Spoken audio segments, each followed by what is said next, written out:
पिंपरीचे महापौर रवी लांडगेंना जीवे मारण्याची धमकी थेट सीपी ऑफिसमध्ये फोन आल्यानं खळबळ।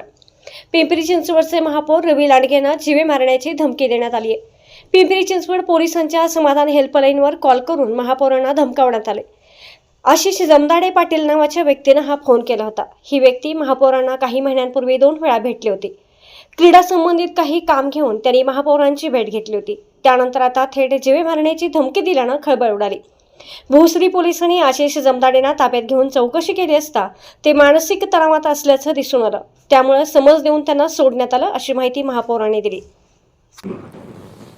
काल संध्याकाळी 4 वाजता एक आशिष जमदाडे पाटील म्हणून चिखलीत राहणारा नागरिक आहे। तो भोसरी MIDCत कामाला आहे, कंपनीत वॉचमॅन म्हणून कुठेतरी।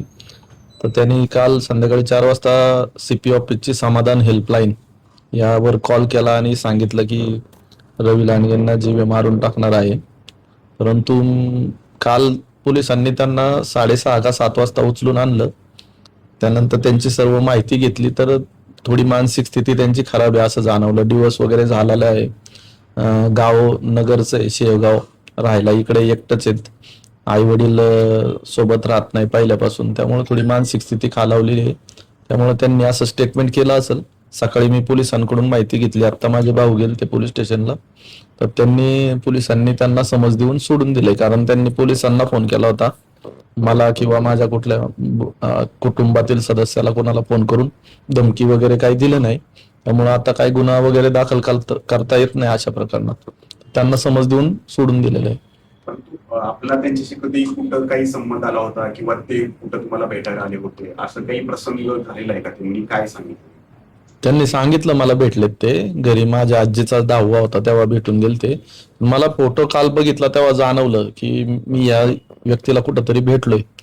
नंतर स्ट्रेस झाल्यावर कळलं की 1-2 वेळा घरापुढे मला भेटायला आलते आणि त्यांनी मला एक पुस्तक पण गिफ्ट दिलेलं, मला आठवतं। एक इंग्रजी पुस्तक होतं, त्याचं नाव मला आठवत नाही, परंतु काहीतरी स्पोर्ट मध्ये ते काम करतात वाटतं। तेव्हा प्रशासकीय काळ असल्यामुळे मी काय महानगरपालिकेत जास्त येत नव्हतो। स्पोर्टच्या संदर्भात काहीतरी मागणी केलेली मला त्यांनी आठवते, आणि त्यानंतर माझं त्यांचं काय बोलणं नाही गेले 1.5-2 वर्ष। या संवादातून काही त्यांच्या मनात राग निर्माण झाला किंवा काही असं काही? तसं तर काही जाणवलं नाही मला त्यावेळी। तसं काय असतं तर त्यांनी मला बोलायला पाहिजे नव्हतं, पण तसं काय बोलले नाही ते 2 वेळा मला भेटायला आलते। मला ते फोटो पाहिल्यावर नंतर आठवण आली की त्या आजीच्या 10व्याच्या वेळेस पण आलते, आणि नंतर एकदा पुस्तक घेऊन गिफ्ट मला दिलं होतं त्यांनी। 2 वेळा भेटून गेलते। कुणाच्या सांगण्यावरून केलं असेल वगैरे अशी काही शक्यता वाटते? नाही, अजून तर तसं काही वाटत नाही मला।